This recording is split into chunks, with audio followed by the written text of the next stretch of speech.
कहानी की शुरुआत में हम आर्थर नाम के एक अजीब आदमी को देखते हैं। वह भले ही हरकतों से थोड़ा सनकी लगे, लेकिन दिल का बहुत अच्छा है। दिन के वक्त वह एकदम नॉर्मल जिंदगी जीता था, लेकिन रात होते ही वो डिफेंडर बन जाता। एक ऐसा सुपर हीरो जो अपनी तरफ से शहर की बुराई खत्म करने के मिशन पर निकला हुआ था। लेकिन इस वक्त आर्थर डॉक्टर एलन पार्क के सामने बैठा था, जहां जबरदस्ती उसकी दिमागी हालत की जांच की जा रही थी। दरअसल उसने हाल ही में मिस्टर ड्रोवो नाम के एक आदमी पर जानलेवा हमला कर दिया था। जब डॉक्टर एलन ने उससे पूछा कि उसने मिस्टर ड्रोवो पर हमला क्यों किया, तो आर्थर पहले बात को टालने लगा। उसने कहा कि यह राज की बात है, लेकिन आखिरकार वह अपनी पूरी कहानी सुनाने के लिए मान गया। उसने बताया कि कुछ समय पहले वह हर रात सुपर हीरो की कॉस्ट्यूम पहनकर शहर की सड़कों पर घूमता था और खुद को किसी लड़ाके जैसा समझकर बुरे लोगों को ढूंढता रहता था। एक रात अपनी इसी पेट्रोल के दौरान उसकी मुलाकात चक नाम के एक भ्रष्ट पुलिस ऑफिसर से हुई, जो कैट नाम की एक जवान लड़की को परेशान कर रहा था। दरअसल कैट मिस्टर ड्रोवो की बेटी थी, जो अपने पिता से अलग रहती थी। अपने पिता के साथ खराब रिश्ते की वजह से वह घर छोड़कर भाग गई थी और गुजारा करने के लिए सड़कों पर रहने लगी थी। वहीं दूसरी तरफ आर्थर कई सालों से एक ऐसे शख्स की तलाश में था, जिसे वह कैप्टन इंडस्ट्री के नाम से जानता था। आर्थर को लगता था कि उसी आदमी ने उसकी मां की जान ली थी। उसे पूरा यकीन था कि शहर में फैली हर बुराई की जड़ वही शख्स था। इसीलिए उसने चक से उसके बारे में पूछताछ की। लेकिन चक को ना तो कैप्टन इंडस्ट्री के बारे में कुछ पता था, और ना ही वह आर्थर की बातों को गंभीरता से ले रहा था। उल्टा वह उसका मजाक उड़ाने लगा। यह देखकर आर्थर का सालों से दबा हुआ गुस्सा फूट पड़ा। उसने तुरंत कैट को वहां से भागने के लिए कहा और फिर चक पर टूट पड़ा। सालों का दर्द और गुस्सा उसके हर वार में साफ नजर आ रहा था। इस सब के बाद आर्थर ने दोबारा अपनी आम जिंदगी जीने की कोशिश की। वह अपनी नौकरी पर जाने से पहले एक डाइनर में कुछ खाने के लिए रुक गया। लेकिन जैसे ही वह आराम से बैठकर खाना खा रहा था, तभी एक पुलिस ऑफिसर उस रेस्टोरेंट के अंदर आ गया। कुछ ही देर बाद उस पुलिस वाले को रेडियो पर कॉल मिली कि आर्थर पर चक नाम के पुलिस वाले पर हमला करने का इल्जाम था। यह सुनते ही ऑफिसर ने चुपचाप बैकअप के लिए सिग्नल भेज दिया। कुछ ही मिनट्स में और पुलिस वाले डायनर को चारों तरफ से घेर चुके थे। आर्थर को संभलने का मौका भी नहीं मिला और वहीं उसे गिरफ्तार कर लिया गया। फिर उसी रात आर्थर का सामना कैप्टन रॉय फेयरबैंक्स से हुआ। रॉय ने उससे उस हथियार के बारे में पूछा, जिससे संगीत उसने चक पर हमला किया था। यह हथियार था ट्रेंच क्लब। आर्थर ने बड़े फक्र से बताया कि यह उसके दादा हेनरी पॉपिंगटन की निशानी थी। उसने दावा किया कि इस पर 1000 जर्मन्स का खून लगा हुआ था। रॉय को आर्थर की बात बिल्कुल मजाक नहीं लगी। उसने पलटकर पूछा कि जब आर्थर ने एक पुलिस ऑफिसर पर वार किया, तो क्या अब इस हथियार पर पुलिस का खून भी शामिल हो गया था? यह सुनकर आर्थर का चेहरा तुरंत गंभीर हो गया। उसने साफ इनकार कर दिया कि उसने किसी पुलिस वाले को नहीं मारा था। आर्थर को लगता था कि जो पुलिस वाला खुद कानून तोड़ता है, वो सिर्फ बैज पहना हुआ एक गुंडा होता है। खैर, मामला और ना बढ़े, इसलिए पुलिस ने आर्थर का सारा सामान उसे वापस कर दिया, बस ट्रेंच क्लब को छोड़कर। लेकिन इससे पहले कि कोई उसे रोक पाता, आर्थर किसी तरह वह ट्रेंच क्लब भी छीनकर पुलिस स्टेशन से भाग निकला। अब प्रेजेंट में दिमागी जांच के दौरान आर्थर कुछ देर के लिए ख्यालों में खो गया था, पर डॉक्टर एलन ने नरमी से उसका ध्यान वापस खींचा। उन्होंने आर्थर को यकीन दिलाया कि वह जो भी कहेगा, वह सिर्फ जज तक ही पहुंचेगा। यह सुनकर आर्थर शांत हो गया और अपनी कहानी आगे बताने लगा। उसने बताया कि उसने चक और उसकी टीम को एक छोटे लड़के को परेशान करते हुए देखा था। तब आर्थर तुरंत उनके सामने खड़ा हो गया और बोला, बच्चे को क्या परेशान कर रहा है बे? अपने साइज के आदमी से पंगा लेना। चक ने उसे तुरंत पहचान लिया। उसने तुरंत बताया कि यह तो वही आदमी है जिसने मेरे ऊपर हमला किया था। फिर अपने साथियों से घिरा हुआ चक आर्थर का मजाक उड़ाने लगा। इस पोपलूसी शक्ल वाले को लगता है यह बैटमैन है। दुनिया को बचाने का ठेका भाई ने ले रखा है। लेकिन इतने लोगों से घिरे होने के बावजूद भी आर्थर पीछे नहीं हटा। बिना ज्यादा सोचते हुए उसने कीड़ों से भरा एक जार चक की तरफ फेंक दिया और अपनी जान बचाने के लिए वहां से भाग निकला। बदकिस्मती से जैसे ही आर्थर अपने ट्रक में बैठने वाला था, तभी चक के आदमियों ने उसे घेर लिया और बेरहमी से पीटना शुरू कर दिया। मार खाने के बाद आर्थर बुरी तरह जख्मी हो चुका था। चक्कर खाते हुए वह एक हेलुसिनेशन में चला गया, जहां उसे अपनी मां फेंक की वो पुरानी याद दिखने लगी, जब वह पैसे कमाने के लिए घर से निकली थी और फिर कभी वापस नहीं आई। लेकिन आर्थर अकेला नहीं था। कैट ने जब उसकी हालत देखी, तो वह तुरंत उसके पास दौड़कर आई। उसने आर्थर को संभाला और दोनों उसके घर वापस आ गए। फिर घर पहुंचते ही कैट ने अपनी जेब से एक सिगार निकाला और उसे जलाया, लेकिन उसकी स्मेल आर्थर को बिल्कुल पसंद नहीं आई। परेशान होकर उसने कैट से वहां से चले जाने को कहा, मगर कैट ने बताया कि उसके पास जाने के लिए कोई और जगह ही नहीं थी। यह सुनकर आर्थर का दिल पिघल गया। उसने उसे कुछ देर के लिए अपने साथ रुकने दिया, हालांकि वह इस बात से पूरी तरह खुश नहीं था। खैर, अगले दिन जब आर्थर काम पर पहुंचा तो उसके चेहरे और शरीर पर मार्ग के निशान साफ दिख रहे थे। उसके दोस्त पॉल ने तुरंत देखा और पूछा कि आखिर हुआ क्या था। शुरू में तो आर्थर ने बात टाल दी और कह दिया कि वह बस गिर गया था, लेकिन पॉल आर्थर को अच्छी तरह जानता था। बार बार पूछने पर आखिरकार आर्थर ने सच बता दिया कि कुछ पुलिस वालों ने मुझे लो बजट बैटमैन बनने की वजह से थोड़ा पेल दिया था। यह सुनकर पॉल को उसकी फिक्र हुई और वह उसे हॉस्पिटल में चेकअप के लिए ले गया। हॉस्पिटल में पॉल की वाइफ और उनका छोटा बेटा जैक भी आ गए। फिर दोनों ने आर्थर की हालत देखकर इसे जैक को समझाने का मौका बना लिया। उन्होंने उसे समझाया कि लड़ना हमेशा गलत होता है, लेकिन जैक के एक मासूम सवाल ने दोनों को चुप कर दिया। मम्मा, अगर किसी को बचाने के लिए लड़ना पड़े तो क्या तब भी लड़ना गलत है? उधर अपने ऑफिस में कैप्टन रॉय को एक खुफिया फोन कॉल मिली।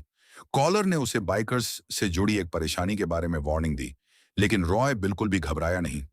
उसने आराम से जवाब दिया कि सब कुछ कंट्रोल में था। असल में उसके अंडर कवर ऑफिसर्स पहले ही बाइकर्स के बीच घुस चुके थे।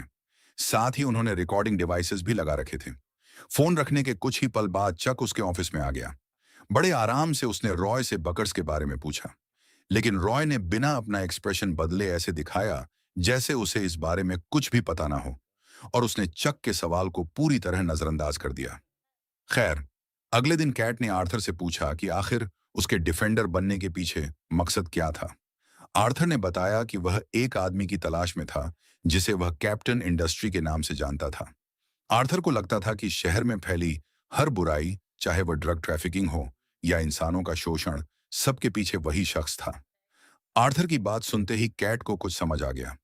कैट ने थोड़ा सोचते हुए कहा कि अगर वह इतना बड़ा क्रिमिनल है, ड्रग्स की स्मगलिंग भी करता है, तो शायद मैं उसे जानती हूं। उसने तुरंत अंदाजा लगाया कि शायद आर्थर केन की बात कर रहा था। एक बार तो आर्थर को यकीन ही नहीं हुआ कि इस लड़की को कहां पता होगा मैं किसको ढूंढ रहा हूं। लेकिन जब कैट ने थोड़ी और बातें बताई और कहा कि मैं उसके घर भी जा चुकी हूं, यह सुनते ही आर्थर तुरंत बेचैन हो गया और बिना देर किए उसका सामना करने की तैयारी करने लगा। कैट ने उसे रोकने की कोशिश की। हर वक्त उसके साथ बहुत ज्यादा गुंडे होते हैं, तुम्हें देखते ही ना पिछवाड़े में गोली मार देंगे, ठीक है? चले वो बड़े हीरो बन के।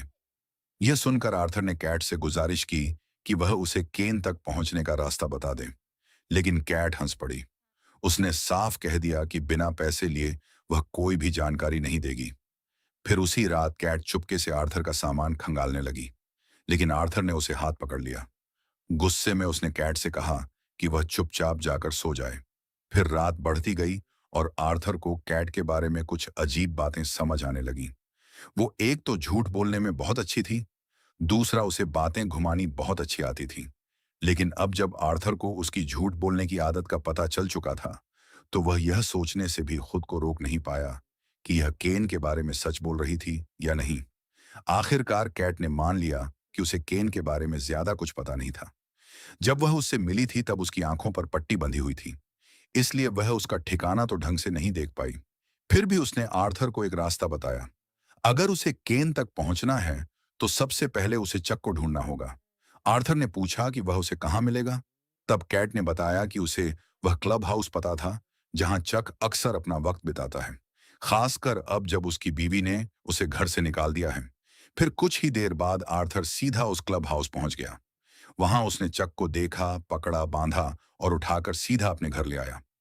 जब चक की दोबारा आर्थर से मुलाकात हुई तो उसे लगा कि आर्थर उससे किसी पुरानी दुश्मनी का बदला लेने आया है, लेकिन आर्थर ने साफ कर दिया कि उसका सिर्फ एक ही मकसद है, केन का पता लगाना। शुरू में चक ने कुछ भी बताने से इनकार कर दिया, लेकिन काफी दबाव डालने के बाद आखिरकार वह टूट गया और उसने केन का ठिकाना बता दिया। फिर कुछ दिन बाद चक से मिला हुआ एड्रेस लेकर आर्थर चुपके से केन के कंपाउंड में घुस गया। अंदर जाकर उसने देखा कि केन अपने कुछ गुंडों के साथ बैठा आराम से बातें कर रहा था। इधर आर्थर चुपचाप उनकी नजरों से बचा रहा। उसने एक हिडन कैमरा लगा दिया और उनकी हर हरकत रिकॉर्ड करनी शुरू कर दी। जब उसके पास काफी फुटेज जमा हो गई, तो वह बिना किसी को पता चले वहां से निकल गया और सीधा घर लौट आया। जब उसने वह वीडियो कैट को दिखाई, तो वह एकदम हैरान रह गई। उसे बिल्कुल उम्मीद नहीं थी कि आर्थर सच में केन तक पहुंच जाएगा। इसके बाद कैट आर्थर के जख्मों की मरहम पट्टी करने लगी। जब आर्थर ने पूछा कि क्या चाहिए तुम्हें, इतनी अच्छी क्यों बन रही हो, तो कैट ने बेधड़क होकर कहा कि पैसे चाहिए थोड़े से। पैसे आते हैं तो थोड़ी देर के लिए अपनी बुरी यादें भूल जाती हूँ। यह सुनकर वह पूछने लगा कि ऐसी क्या बुरी यादें हैं तुम्हारी, क्या भूलना चाहती हो तुम। लेकिन कैट ने इस सवाल का कोई जवाब नहीं दिया। उल्टा उसने आर्थर से ही पूछ लिया, तुम हमेशा सुपर हीरो की तरह कपड़े क्यों पहनते हो। इस पर आर्थर ने मुस्कुराते हुए कहा कि मुझे आर्थर बनने से ज्यादा डिफेंडर बनना पसंद है। अगली रात आर्थर एक बार फिर चुपके से उस क्लब हाउस में घुस गया, जहां केन और उसके आदमी एक और सीक्रेट मीटिंग कर रहे थे। इस बार उसका मकसद उनके जुर्मों के और सबूत इकट्ठा करना था। वह छुपकर सब कुछ रिकॉर्ड ही कर रहा था कि अचानक केन की नजर उस पर पड़ गई। इसके बाद आर्थर का पीछा किया गया, लेकिन किस्मत से वह किसी तरह वहां से बचकर निकल गया। फिर सीधा कैप्टन रॉय के पास पहुंचकर उसने सारी वीडियो फुटेज दिखाई। आर्थर को यकीन था कि इतने सबूत अपराधियों को गिरफ्तार करवाने के लिए काफी होंगे। उसने रॉय को यह भी बताया कि उन वीडियोस में शक भी साफ नजर आ रहा था, लेकिन रॉय ने सारे सबूतों को नजरअंदाज कर दिया। उसका कहना था कि सिर्फ वीडियो फुटेज किसी को दोषी साबित करने के लिए काफी नहीं थी, और हो सकता था कि वीडियो में दिखने वाला आदमी चक हो ही ना।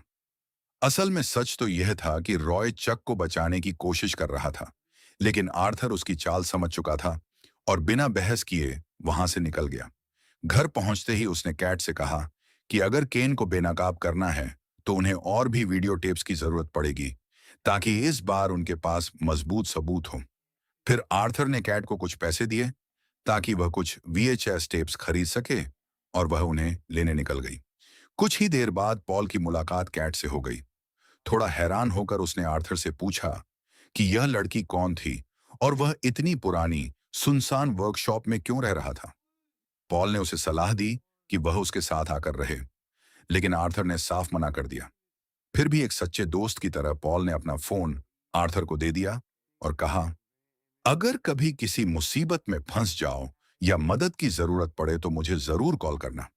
अब आर्थर की कहानी सुनने के बाद डॉक्टर एलन को लगने लगा कि आर्थर दिल का बुरा इंसान तो नहीं है, लेकिन एक बात अब भी उनकी समझ से बाहर थी। आखिर उसने मिस्टर ड्रोवो पर हमला क्यों किया। तब आर्थर ने बिना झिझक माना कि उसने यह सब गुस्से में किया था, और फिर वह कहानी को उसी मोड़ पर वापस ले गया। उसने बताया कि जब वह और कैट वीएचएस टेप्स लेने जा रहे थे, तभी अचानक उनकी मुलाकात मिस्टर ड्रोवो यानी कैट के पिता से हो गई। उन्हें देखते ही कैट का चेहरा एकदम बदल सा गया। उसका मूड पल भर में उतर गया और बिना कुछ कहे वह वापस मुड़कर चल दी। मगर आर्थर ने उसे प्यार से याद दिलाया कि उन्हें वीएचएस टेप्स भी लेनी थी। लेकिन कैट अचानक भड़क गई। उसने गुस्से में कहा, यह बात तुम 1000 बार कह चुके हो।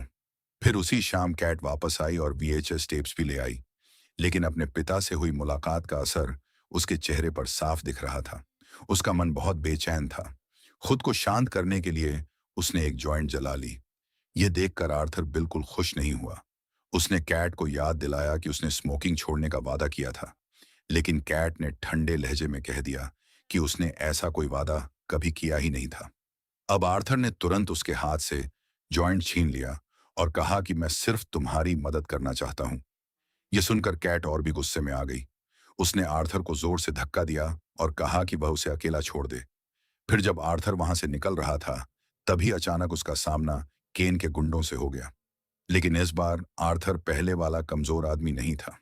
इस बार वह पूरी तैयारी के साथ आया था। हाथ में अपना हथियार ली उसने बिना एक भी पल गवाए उनके ऊपर हमला कर दिया। फिर आर्थर ने एक एक करके सबका डटकर सामना किया, लेकिन लड़ाई के बीच एक गुंडे ने पीछे से उसे चाकू मार दिया। इसके बाद भी आर्थर ने हार नहीं मानी। आखिर में उनका लीडर खुद आगे आया। उसने आर्थर को समझाने की कोशिश की, शायद उसे सरेंडर करने का एक मौका भी दिया, लेकिन आर्थर इतना जिद्दी था कि पीछे हटने का सवाल ही पैदा नहीं होता था। वह आदमी आर्थर को बुरी तरह पीटता रहा और बार बार उससे हार मान लेने को कहता रहा। लेकिन आर्थर हर बार दोबारा खड़ा हो जाता। वह किसी भी कीमत पर हार मानने को तैयार नहीं था। आखिरकार गैंग के लीडर ने अपनी बंदूक निकाल ली। अब वह आर्थर का काम तमाम करने के इरादे से खड़ा था। मगर इतनी बुरी हालत में भी आर्थर ने अपना होश नहीं खोया। उसने शांति से बात करके मामला संभालने की कोशिश की, लेकिन साथ ही साथ उसने चुपके से वह फोन निकाल लिया जो पॉल ने उसे दिया था। बाहर से वह बिल्कुल बेपरवाह दिख रहा था, जैसे उन्हें चैलेंज कर रहा हो कि जो करना है कर लो। मगर उसी दौरान उसने चोरी छिपे पॉल का नंबर डायल कर दिया। उसने कॉल को उसी वक्त कनेक्ट होने दिया जब सामने वाले ने बंदूक तान ली। यह एक खामोश सिग्नल था, बस इतना कि पॉल समझ जाए कि आर्थर किसी बड़ी मुसीबत में फंस चुका था, और अगले ही पल बंदूक से गोली चला दी गई। उधर कॉल पर गन शॉट की आवाज सुनते ही पॉल घबरा गया। वह तुरंत आर्थर के घर की तरफ दौड़ा। वहां उसकी मुलाकात कैट से हुई।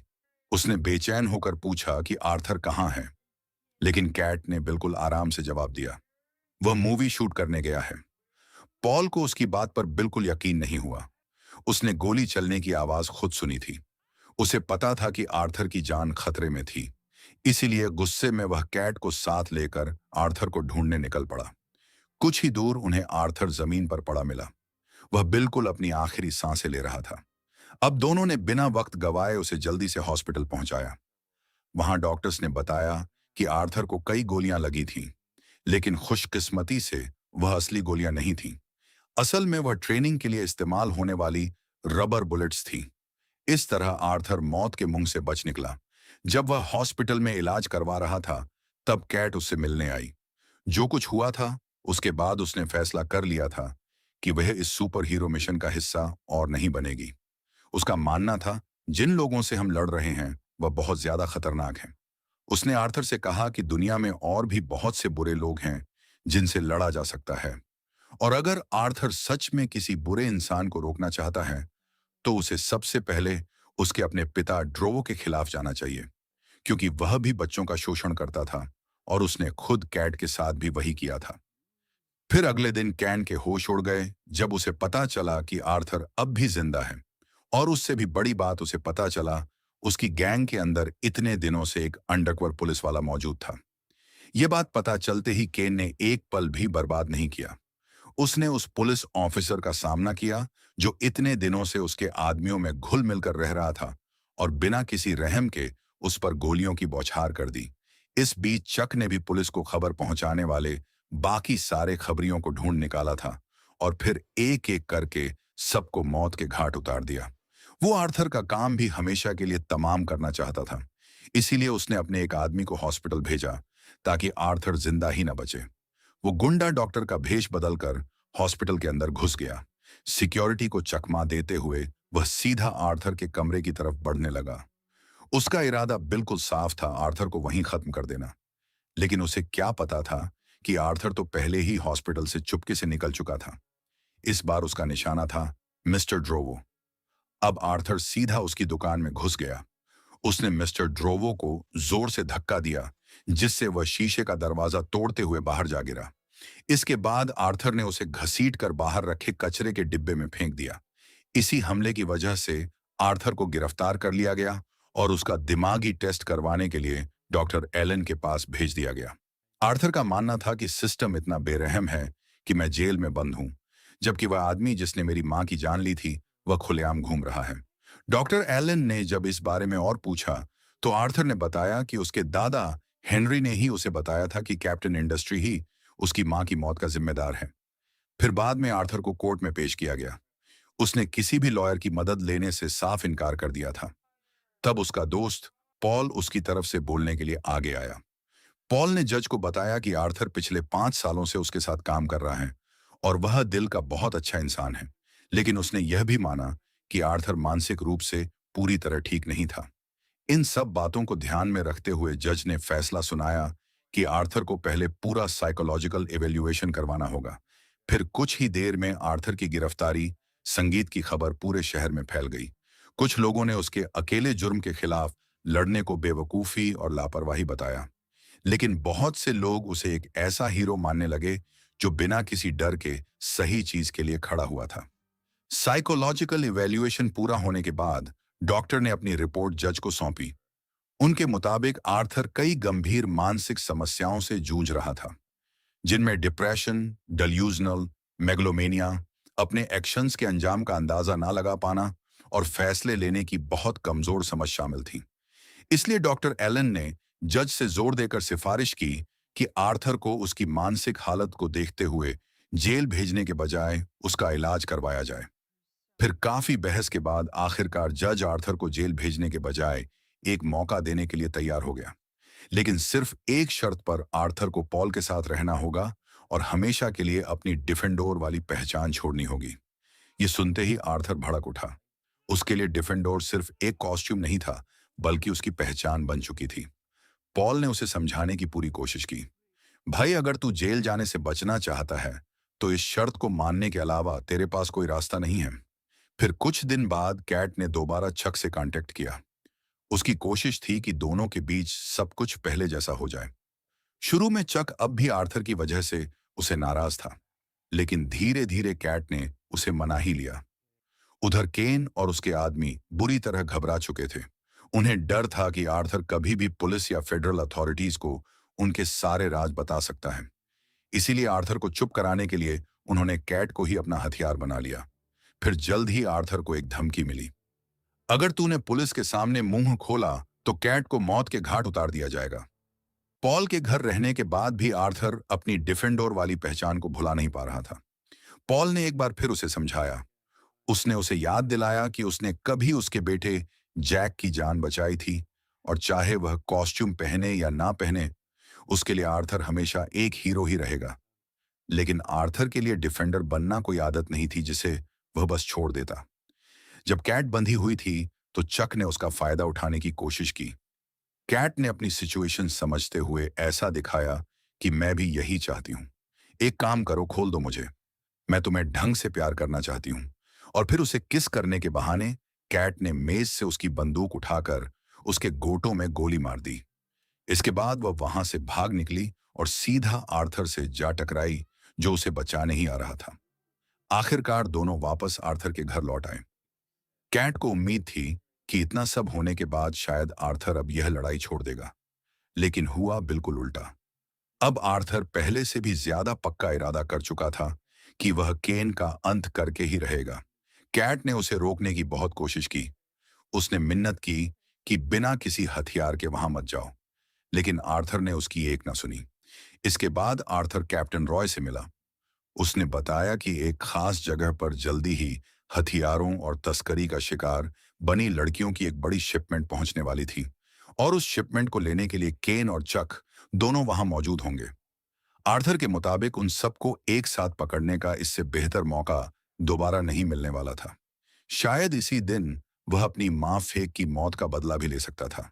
मगर रॉय ने हमेशा की तरह शांति से उसे समझाने की कोशिश की, लेकिन आर्थर ने किसी की नहीं सुनी और अकेला ही केन और उसके आदमियों का सामना करने निकल पड़ा।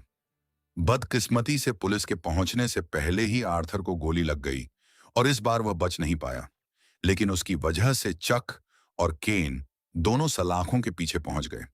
कैट ने अपना राइटर बनने का सपना पूरा किया। उसकी जिंदगी तो सुधर गई, लेकिन इस शहर को बचाने वाला डिफेंडर अब नहीं रहा। मूवी यही खत्म होती है। वीडियो पसंद आई तो लाइक कर देना, चैनल को सब्सक्राइब कर लेना।